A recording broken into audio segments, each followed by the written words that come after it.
AP రాజకీయాల్లో కుట్రలు కుతంత్రాలు రాజకీయంగా వాడి వేడి ఏంటి రాజకీయ పన్నాగాలు ఎత్తుగడలు అన్నీ ఇక మీదట ప్రారంభం అవబోతున్నాయి. ఎందుకంటే కనుక ఆల్రెడీ 2 ఏళ్ళు కాబోతుంది, 2 ఏళ్ళు వస్తుంది.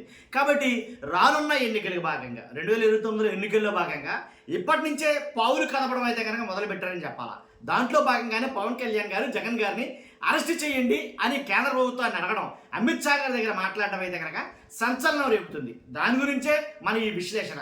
జగన్ గారిని అలా అరెస్ట్ చేయమని అమిత్ షా గారిని అడిగితే కనుక కేంద్రం చెప్పిన మాట ఏంటి, అది జగన్ గారికి కేంద్రం చెప్పిన గుడ్ న్యూస్ ఏంటి, అసలు కేంద్ర ప్రభుత్వం జగన్ గారి పట్ల ఎందుకు అంత సానుకూల దృక్పథంతో ఉంటుంది, ఈ విషయాలు మనం మాట్లాడబోతున్నాం.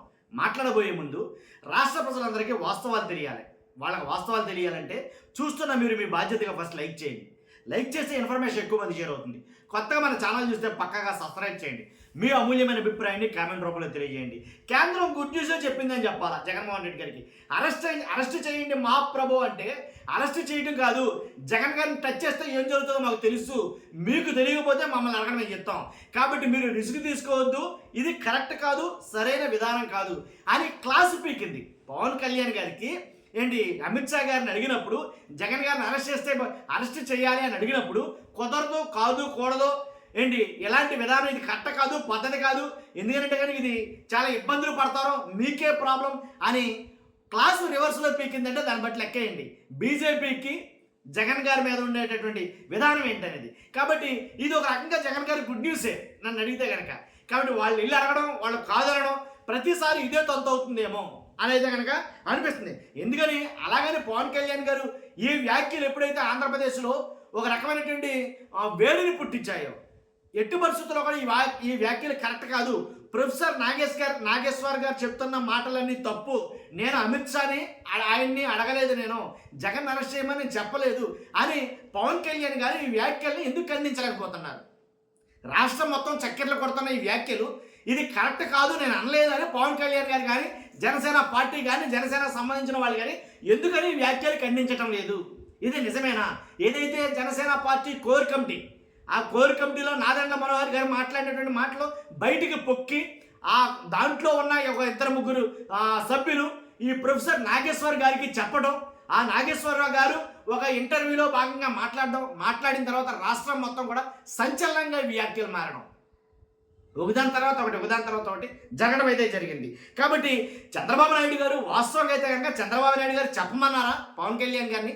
వెళ్ళి కేంద్రం దగ్గర మీకు మంచి సన్నిహిత సంబంధం ఉన్నాయి కదా, మీరు వెళ్ళి అడగండి జగన్ గారిని అరెస్ట్ చేయమని అని చంద్రబాబు నాయుడు గారు చెప్పారా? లేక చంద్రబాబు నాయుడు గారు చెప్పకుండానే పవన్ కళ్యాణ్ గారు వెళ్ళి అడిగారా? అర్థమైంది మీకు? చంద్రబాబు నాయుడు గారు ఆయనకు తెలుసు, ఎందుకంటే చంద్రబాబు నాయుడు గారు వెళ్ళి అడిగితే బీజేపీ ప్రభుత్వం ఎట్టి పరిస్థితుల్లో చెయ్యదు, చంద్రబాబు నాయుడు గారి మీద ఉండే అంత అపారమైన నమ్మకం వాళ్ళకి లేదు అనేది వాస్తవమా? కాబట్టే పవన్ కళ్యాణ్ గారిని పావులాగా వాడారా? ఇలా ఒకటి కాదు 100 ప్రశ్నలు అయితే కనుక ఉద్భవిస్తాయి ఈ అంశం బట్టి చూస్తూ ఉంటే కనుక. కాబట్టి ఎందుకు బీజేపీకి తెలుసు, ఒక అండర్స్టాండింగ్ ఉంది జగన్ గారి గురించి, జగన్ గారిని టచ్ చేస్తే దాంట్లో ఎలాంటి డైర్ లేదు, మీరు కనుక మా విషయం వదిలేండి, మీరు కనుక టచ్ చేసే దమ్ము ధైర్యం ఉందా, ఒకవేళ టచ్ చేస్తే ఏం జరుగుతుందో తెలుసా ఆంధ్రప్రదేశ్లో? కాబట్టి జగన్ గారిని టచ్ చేస్తే ఏం జరుగుతుంది అనేది మాకు ఒక అండర్స్టాండింగ్ ఉంది, మాకు ఒక క్లారిటీ ఉంది. ఇది బీజేపీ ప్రభుత్వం చెప్పుకునే మాట ఇప్పుడు. ఎందుకని ఏంటి ఎకనంలో కోకటి వేళ్ళతో సహా పెగిలించేసాడు ఆంధ్రప్రదేశ్లో కాంగ్రెస్ అనే పార్టీని. అసలు ఎట్టి పరిస్థితుల్లో కాంగ్రెస్కి అసలు ఏమీ లేకుండా పోయింది.